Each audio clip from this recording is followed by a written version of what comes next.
Bueno, tenemos media hora, tal vez podríamos adelantar algo. Y bueno, bien, entonces trato de ser muy conciso.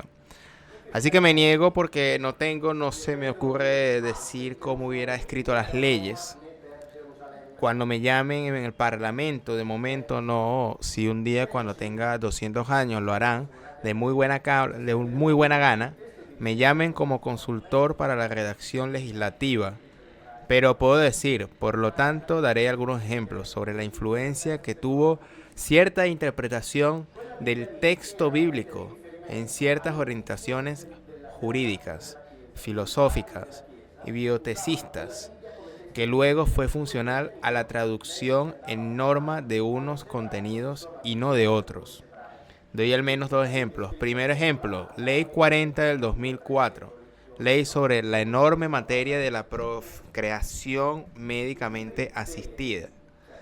Era una ley sumamente prohibitiva, derivada en un 90% por las intervenciones de la Corte Constitucional, concebida a partir de un supuesto no explícito, pero absolutamente presente en todo el artículo de la ley, de la idea que solo la procreación natural era buena y por tanto debía ser fomentada y facilitada con técnicas ciertamente artificiales, pero que luego no mistifican ni alteran mucho el llamado proceso natural, prohibiendo por muchos años la procreación. Por ejemplo, de tipo heterólogo. ¿Qué significa? Voy a explicar de inmediato. Quiere decir que se facilitaron y se reglamentaron y se han reglamentado técnicas que permitían a una pareja de hombre y mujer poder facilitar el inicio de un embarazo a través de una serie de ayudas si el material biológico era de la pareja, del hombre y de la mujer. La fecundación heteróloga tiene en su definición el hecho de que al menos uno de los dos donantes de gametos sea externo a la pareja. ¿Esto por qué? Porque algunos de mis colegas, algunos de los cuales han sido presidentes del Comité Nacional de Bioética, filósofos de derecho, bioeticistas, son actualmente presidentes del Comité Nacional y, lo siento, en el Comité Europeo de Bioética, tienen mucha autoridad y son ellos, fueron en el pasado consultores altamente autorizados de quienes redactaron las leyes finales de los años 90 y principios de los 2000. Tenían y han producido muchos estudios, tenían la misma idea de que la ley debería hacer su proceder cierto contenido bíblicamente orientado, es decir, que debe tener la ley cierta orientación bíblica, en base a la versión y contenidos de la Biblia que todos hemos aprendido o en la que todos hemos sido formados. Tengo una educación católica extremadamente rigurosa y ortodoxa. Me detengo aquí para no decir todas las otras cosas que hice entonces. Digamos, en resumen, dentro de mi curso de formación y educación, por lo tanto, también es por eso que me sorprendió mucho en lugar de una comparación menos dogmática, pero mucho más directo al texto. También soy o doy el segundo ejemplo, así que me atengo a lo que dije. Todo el debate que hay, tuvimos la suerte de finalmente tenerlo, con la entrada en vigencia del 31 de enero del 2018 de la ley número 219 del 2017, normas sobre consentimiento informado para anticipar, disposición de tratamiento, que es una ley orgánica simplificada con 8 artículos que finalmente regula las reglas de la relación terapéutica, de la relación asistencial a nivel legislativo y en particular disciplina los testamentos de como algo legítimo, no solo declarado de antemano sobre los tratamientos cuando quien naturalmente quiere firmarlos, cuando seremos incapaces de tomar decisiones sobre las intervenciones y el cuerpo por nosotros mismos, pero también regula, por ejemplo, toda una serie de acciones como la retirada terapéutica o el acceso a cuidados paliativos o digamos la denegación del tratamiento, cuestiones que han sido, en menos desde antes del caso Íglaro, entonces estamos hablando de mediados de los 2000, hasta hoy, tenemos de enorme debate ético, jurídico y filosófico, político, social, orgánico, ético, porque se dijo, hay que respetar porque eso también está escrito en la Biblia. Algún colega mío, de lo que dije antes, dice que hay imperativos teológicos en la Biblia y también hay imperativos biológicos que hay que entender por el derecho y traducidos en normas para que haya verdadero derecho. ¿Y en qué consistiría uno de estos imperativos? En el mantenimiento de la vida en su conformación natural hasta la muerte natural.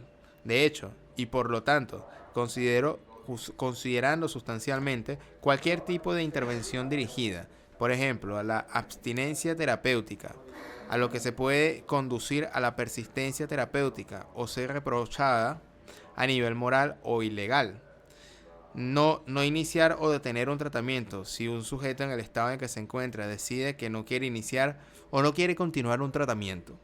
Hemos tenido décadas de debate sobre esto, todo orientado a ciertas interpretaciones teológicas, culturalmente con connotación a partir de los versos del texto bíblico que de alguna manera se ha cuestionado. La pregunta bastante controvertida se nos hizo y que es muy estimulante, ¿no es esa? Al menos yo me la respondo porque creo que puedo hablar muy bien también sobre todo esto. No es que planteemos la verdad, una nueva verdad. Mira, que siempre te has equivocado. No, absolutamente no. Fíjese que hay una lectura diferente, es decir, un estudio en profundidad, un estudio más crítico, diferente a los que se le han administrado, ofrecido hasta ahora que esté disponible. Se propone una línea de argumentación, nunca le hemos pedido nada a nadie, nunca nos ha parecido necesario decir, aquí hemos llegado ya, señores, paren todo, la verdad la tenemos en nuestro bolsillo. Y buenas noches. Toma asiento afuera porque hasta ahora nadie ha entendido nada. No estamos con esa actitud. Más bien todo lo contrario. Hemos aprendido mucho, incluso de quienes se encuentran en una posición abiertamente opuesta a la nuestra.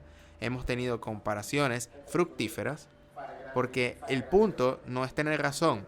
El punto es permitirse discutir las cosas, debatir, abrir nuevas fronteras, poder comparar libremente y ciertamente, decía después de los años 50, ciertamente, precisamente después del Concilio Vaticano, según esto es posible. Es posible tener un acercamiento libre y crítico a un texto que decíamos, primero hacemos unas palabras para acercarnos, donde se considera o que no se considera sagrado, pero se considera con mucho respeto a este libro, al que le hemos dedicado enorme atención y personalmente también mucha gratitud, porque ha enriquecido mucho mis conocimientos, ha enriquecido mucho mi vida y me ha dado la oportunidad de estudiar, escribir, tomar caminos y conocimientos que de otra manera no hubiera sido posible. Pero esto se aplica a mí.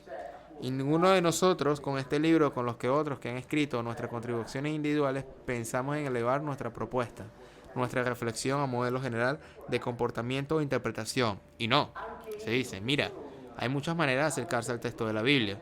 Si quieres entender algo un poco más, quieres decir un poco más diferente al que has hecho ahora, vamos, tratar de leer en nuestro libro y luego hablemos de ello. Entonces, la primera pregunta fue la del engaño. Luego el engaño que encubre la verdad. Entonces, ¿cuál sería la eventual verdad que subyace a este engaño? Cuando se habla precisamente de este sacerdote del 1200 a.C., que era un sacerdote fenicio, obviamente no se refería a la Biblia, porque la Biblia aún no se había escrito, ni siquiera existía el idioma hebreo, y mucho menos, entonces se refería a los textos egipcios, a los sacerdotes egipcios y textos egipcios. ¿Por qué? Porque incluso los estudiosos que se están haciendo ahora, por ejemplo, sobre los textos hindúes, sobre los Vedas, están revelando cada vez más cómo originalmente eran textos de orden técnico-científico y no espiritual, y luego espiritualizado de partida. Y esta es una cosa muy curiosa del siglo V y el siglo IV a.C., algo que sucedió al mismo tiempo en la Biblia, que el sacerdocio de Jerusalén, después de regresar del exilio de Babilonia, sucedió en la India con la aparición de Buda, con la aparición del hinduismo vívida, y explicada de cierta manera con la aparición del jainismo, del que no se habla en Occidente, porque en definitiva es una doctrina poco popular, mientras que el hinduismo ha sido muy bien acondicionado para su uso y consumo en los occidentales. Lao Tse y Confucio aparecen en China, es decir, al mismo tiempo se inicia un proceso de espiritualización en lo que antes era una historia concreta, se convierte en realidad en una historia que necesariamente debe leerse en términos espirituales. Entonces, cuando hablamos de verdad posible, quiero decir simplemente, entonces tratemos de leer los textos haciendo de cuenta, esto lo vengo declarando del 2010, fingiendo realmente lo que está escrito, pero intentando al menos leer lo que está escrito, porque muy a menudo se nos dice hasta como si esos textos ni siquiera estuvieran ahí. Pero de esos textos se hacen ciertas elaboraciones de orden abstracto, teórico, simbólico, alegórico, pero luego esos textos están hechos para decir cosas que esos textos no dicen. Entonces, por verdad absoluta relativa, quiero decir, al menos veamos qué dice realmente esas letras. Después de eso, ¿qué es la verdad? Eso yo no lo sé, por supuesto. Porque son textos escritos por hombres y todo hombre que escribe un texto lo hace con fines específicos. Entonces, esto también es cierto, por así decirlo, con los libros de historias que se escriben hoy. No es que contengan solo las verdades, lo saben, o lo sabemos bien. La historia la escriben luego los vencedores, y los vencedores cuentan lo que les interesa. Narración. Entonces, la segunda pregunta fue sobre la creación. Sobre la mirada de la creación, puedo decirles que al margen de las elaboraciones teológicas, todos los estudiosos de filología no teológicamente coinciden en decir que ataúd significa creación. Nunca en cualquier parte. Yo tengo relaciones con muchos judíos, muchos me dicen, pero mire que los rabinos, muchos rabinos en relación a ese término, ahí hasta dan los mismos ejemplos que usted dan. No en el sentido en que los toman de esa forma, ojo, sino porque son ejemplos claros para entender lo que significa el término ataúd o el término bará. O un rabino me dijo un día, es como Miguel Ángel, que toma un bloque de mármol y crea una estructura a partir de ese bloque de mármol. Está bien, estoy de acuerdo. Está el bloque de mármol, luego interviene y hace la escultura. Decimos que crea la escultura. Pero este es el concepto de la creación que existe en la Biblia. Y entre todas estas cosas o el término, generalmente indica intervenir por deducción, es decir, quitando material, en el término bará, es decir, que incluso, digamos, esta matiz es más, digamos, la tercera. Es que hago de cuenta para no ofrecer garantías, finjo. Pero les digo esto, les digo hoy, pretendo en efecto que lo que se está escrito en los textos es verdad y digo, si esto está escrito en los textos es verdad, lo que me sale es un mosaico, distinto a lo que nos los dijeron. Todo allí. Después de eso, no sé si lo que está escrito en letra es cierto, si la espiritualidad existe, pero te puedo decir una cosa, y declarando explícitamente el 2010, por lo tanto, poniendo en línea, pero documento cuanto trato de documentar al menos lo que está escrito. Todo lo que es pensamiento religioso finge exactamente, pero yo ni siquiera siento necesidad de documentar eso, por lo que dice algunos en lo que está escrito, porque se considera autor de una verdad. Se considera autor y poseedor de una verdad que posee a priori, que posee para su enseñanza y por lo tanto ni siquiera siente necesidad de documentarlo hasta el punto que dice, si te lo demostrara ya no sería fe, por lo tanto ya no tendría valor. Mira, es un juego maravilloso. Es un juego maravilloso, yo no lo hago. Digo, pretendo que lo que leo es verdad y trato de decirle lo que leo, pero textualmente, en el texto. Entonces, no sé si esto es la verdad. Digo que en cambio pretendo que lo que leo es verdad y surge un mosaico que tiene sentido. Tener sentido no significa necesariamente ser verdad o algo que se pueda poseer.